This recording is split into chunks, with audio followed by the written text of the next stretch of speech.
राधा स्वामी राधा स्वामी दयाल की दया, राधा स्वामी सहाय।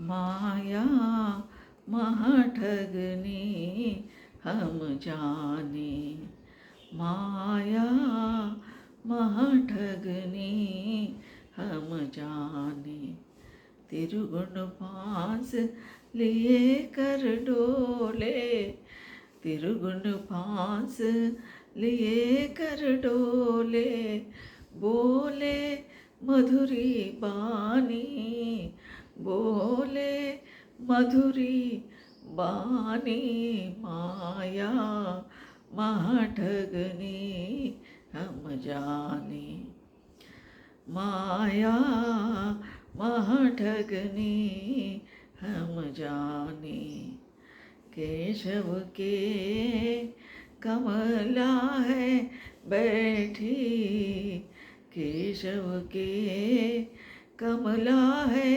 बैठी, शिव के भवन भवानी, शिव के भवन भवानी, माया महाठगनी हम जाने, पंडा के मूरत हुए बैठी, पंडा के मूरत हुए बैठी, तीर्थ हूँ मैं पानी, तीर्थ मैं हूँ पानी, माया महाठगनी हम जाने, माया महाठगनी हम जाने, जोगी के जोगन हुए बैठी, जोगी के जोगन हुए बैठी, राजा के घर रानी, राजा के घर रानी, माया महाठगनी हम जाने, काहू के हीरा, काहू के हीरा, हीरा काहू के हीरा होई बैठी, काहू के हीरा होए के बैठी, काहू के कौड़ी कानी, काहू के कौड़ी कानी, माया महाठगनी हम जाने, भगतन के भक्तिन होए बैठी, भक्तन के भक्तिन होए बैठी, ब्रह्मा के ब्रह्मानी, ब्रह्मा के ब्रह्माणी, माया महाठगनी हम जाने, कहता कबीरा सुनो भाई साधो, कहे कबीरा सुनो भाई साधो, ये सब अकथ कहानी, ये सब अकथ कहानी, माया महाठगनी हम जाने, माया महाठगनी हम जाने। आदि संत कबीर साहब फरमा रहे हैं माया के बारे में, क्योंकि हम मालिक के स्मरण में ध्यान में बैठे तो क्या होगी, ये माया हमें बीच में ठहरेगी, मालिक को, मालिक के कुल को और हमको, जीव को और परमात्मा को बीच में ये माया ठहरी हुई है, ये माया हमको आगे जाने नहीं देगी, बीच में रोक देगी। वो माया के कारण ही जीव ये जन्म मरण में फंसा हुआ है, आ रहा है जा रहा है, लेकिन असली मुकाम को पहुंच नहीं पा रहा है, क्योंकि माया के कारण। ये काल भगवान की सृष्टि, ये माया मन है, इसके कारण जो है हम उस मालिक को, हमारे लक्ष्य को नहीं पा सक रहे हैं। यही बात कबीर साहब कह रहे हैं, ये माया जो है महाठगनी है, ये धोखा देने वाली है इंसान को। कैसे बड़े बड़े लोगों को, संत ऋषि महामुनि तपस्या करे सो वन में जाकर तपस्या करते रहते हैं ऋषि, क्या होगा, कभी ना कभी ये माया के चक्कर में आएंगे और इस दुनिया में फंस जाएंगे। यही कह रहे हैं साहब, कबीर साहब। ये माया जो है बड़ी ठगनी है, माया महाठगनी हम जाने। इससे बढ़कर महाठगनी है, इससे बढ़कर संसार में कोई दूसरी ठगनी ही नहीं, और कोई इससे ज़्यादा कोई ठगते ही नहीं। ये माया से अधिक कैसे कैसे विचित्र रूप धारण करती है। यहाँ कोई कल्पना भी नहीं कर सकते माया कैसे कैसे हमको सताती है, हमको जाने नहीं देगी। ये इसके हाथ में सबसे ज़बरदस्त फांसा है। माया के हाथ में फांसा है हाथ में, इसलिए वो क्या है, ये त्रिगुण है, सत्वगुण, रजोगुण, तमोगुण, ये सब। और इस त्रिगुण के विशेषता भगवान श्री कृष्ण ने अर्जुन के माध्यम से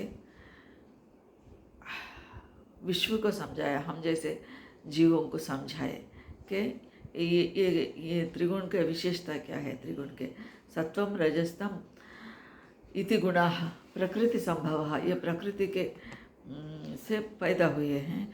और निबंधन्ति महाबाहो देहे देहिनम अव्ययम, यह 14वां अध्याय में 5वां श्लोक है। तो इसमें क्या कह रहे हैं, ये तीनों गुण प्रकृति से उत्पन्न होते हैं, सतोगुण, रजोगुण, तमोगुण। और अविनाशी जीवात्मा ये शरीर में, अविनाशी जीवात्मा को इंसान के शरीर में बांध रखती है। और ये कौन रखते हैं, ऐसा त्रिगुण है। त्रिगुण ही अविनाशी जीव को, ये अविनाशी जीवात्मा को शरीर में बांध कर रखते हैं। यह काम त्रिगुण का क्या काम, आत्मा को स्थूल शरीर और सूक्ष्म शरीर में ही बांध के रखना। स्थूल शरीर में, सूक्ष्म शरीर में इस आत्मा को बांध कर रखते और आगे जाने में रुकावट करती है। यही है। और माया रूपी ठगने का एक तो सबसे बड़ा मायावी गुण है। ये जो है उनके सबसे बड़े मायावी गुण है। त्रिगुणों से जीवात्मा को बांध कर रखना और आत्मा को शरीर से बांधना। माया की दूसरी विशेषता क्या है, यह बड़ी मधुर वाणी बोलती है। माया महाठगनी, हम ये महाठगनी के अलावा ये जो है मीठी वाणी बोलती है, मधुर वाणी बोलती है।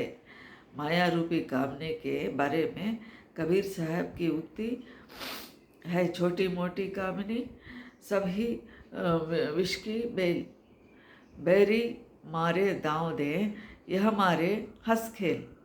बैरी जो है, शत्रु जो है, दांव पेच करता है, तलवार लेके मारता है, लेकिन ये हंसते हंसते हुए इंसान को मार देती है। यह मायावी ठगनी ये बहुरूप धारण करती है। ये मायावी ठगनी बहुरूप धारण करती है, अनेक रूप धारण करती है। क्या कह रहे हैं कबीर साहब, केशव के कमला होए बैठी, केशव के कमला होए बैठी, शिव के भवन भवानी, शिव के भवन भवानी, माया महाठगनी हम जाने। ये मायावी ठगनी जो है एक ही साथ कई रूप धारण करती है। यह माया केशव के लिए कमला का रूप धारण करती है, और शिव के लिए भवानी रूप धारण करती है। ब्रह्मा के लिए ब्रह्माणी सरस्वती ब्रह्माणी के रूप धारण करती है। और त्रिगुण जो है, त्रिगुण पास लिए कर डोले, बोले मधुरी बानी। त्रिगुण ये सत्वरजस तमोगुण के रूप धारण करके फांसी डाल के और क्या करती है, मधुर वचन बोलती है, ये फांसी डालती है। और ये पंडा के मूरत हुए बैठी, तीरथ हूँ में पानी, माया महाठगनी हम जाने। ये माया जो है पंडा के मूर्ति के रूप में, पंडा को मूर्ति के रूप में ठगती है। तीर्थ यात्रियों के लिए तथा स्नानार्थियों के लिए ठगने के लिए नदियों के जल के रूप धारण करती है। और जोगी के जोगन है बैठी, राजा के घर रानी, राजा के घर योगियों को योगिनियों के रूप में ठगती है। योगी बैठता है साधन में, योगिनी के रूप में ठगती है। कोई रूप धारण करके वो तपस्या को भंग करना, तपस्या को हटाना, यही है इनका लक्षण। राजाओं को फंसाने के लिए रानी रूप धारण करती है। और क्या करती है, राजा को कोई कुछ फिक्र नहीं रहता, कम नहीं रहता, वो बैठ सकता है, साधन कर सकता है। उनको कई गुरु उनके दरबार में रहते हैं, उनको पहुंचाने के लिए, असली मार्ग बताने के लिए गुरु रहते हैं।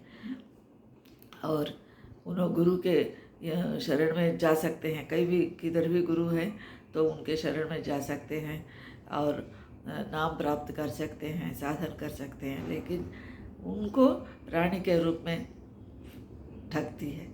और रानी का क्या होगा, राज का क्या होगा कहकर राजा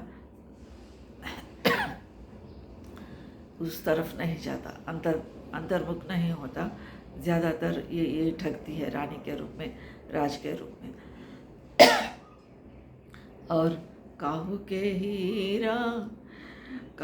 हीरा होए बैठी, काहू के कौड़ी कानी, माया महाठगनी हम जा। धनिकों के लिए, जो पैसे वाले हैं, संपत्ति हासिल करे सो है, कमाए सो है, उनके लिए ये हीरा के रूप धारण करती है। और गरीबों को वश में करने के लिए ये माया फूटी कौड़ी करती है, फूटी कौड़ी का ही रूप इख्तियार करती है, धारण करती है। गरीबों के लिए फूटी कौड़ी ही जाने, ये इसके लिए कोई काम कर सकता है उन्हें। अब वो कहाँ का ध्यान, कहाँ का, एक पेट में रोटी ही नहीं है, अब ध्यान क्या करेगा। और कौड़ी मिले तो एक छोटी पैसा मिले तो उन्हें बहुत खुशी हो जाता, उसी में फंस जाता, उसके कमाने में ही अपना धुन लगा देता। और राम नाम जपने के लिए वो आगे नहीं होता। तो क्या कर रही है ये, फूटी कौड़ी के रूप में, पैसों के रूप में आगे आकर उनके ध्यान को भंग करती है, धनिकों को हीरा बनकर।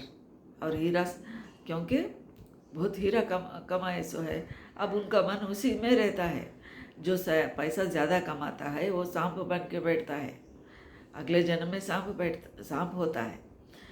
इसलिए माया कैसा धनिकों को ठगती है, गरीबों को ठगती है, त्रिमूर्तियों को ठगी है, किसको नहीं छोड़ी, किसको छोड़ी, सबको ठगती है ये माया। भक्तन हुए बैठी, ब्रह्मा के ब्रह्माणी, माया महाठगनी हम जाने।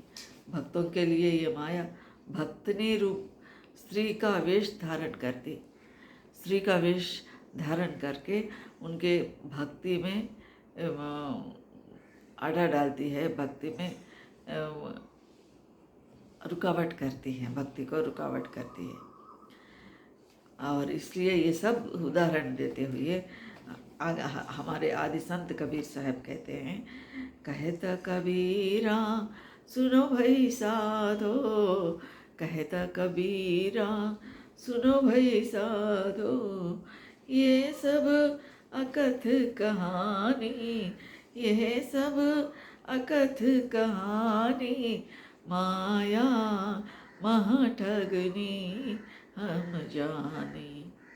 कबीर साहब माया के रूपों को इतना सब वर्णन किए हैं, कैसा कैसा ठग रही है, ये सब वर्णन करके इसको समझा रहे हैं, जीव को समझा रहे हैं।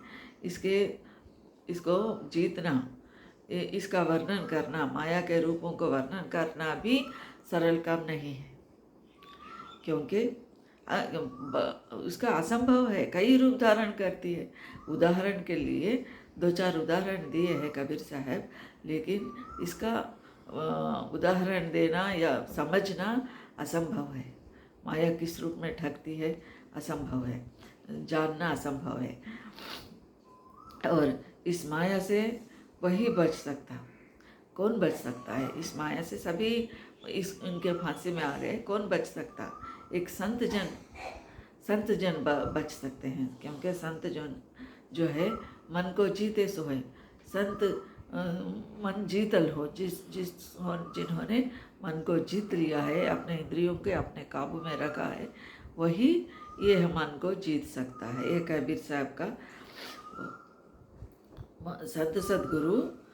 और हम जैसे लोग कैसे जीत सकते हैं, हम जैसे लोग कैसे माया को जीत सकते हैं? हाँ, हमको संत सद्गुरु की शरण में जाना है। संत सद्गुरु ही हमको उबार लेते हैं, संत सद्गुरु ही हमारे बेड़ा पार करते हैं। इसलिए संत सद्गुरु के शरण में जाना, उनके सत्संग में जाना, सतनाम पाना, उसके निरंतर अभ्यास करना, साधन करना, उस मालिक को जानने की, पहचानने की, उनके निर्वाण स्थान में पहुंचने की कोशिश करना हमारा कर्तव्य है। हम हमारा कर्तव्य से दूर नहीं हटना, निरंतर नाम स्मरण में रहना, यह संत सद्गुरु का कह रहे हैं कबीर साहब। राधा स्वामी।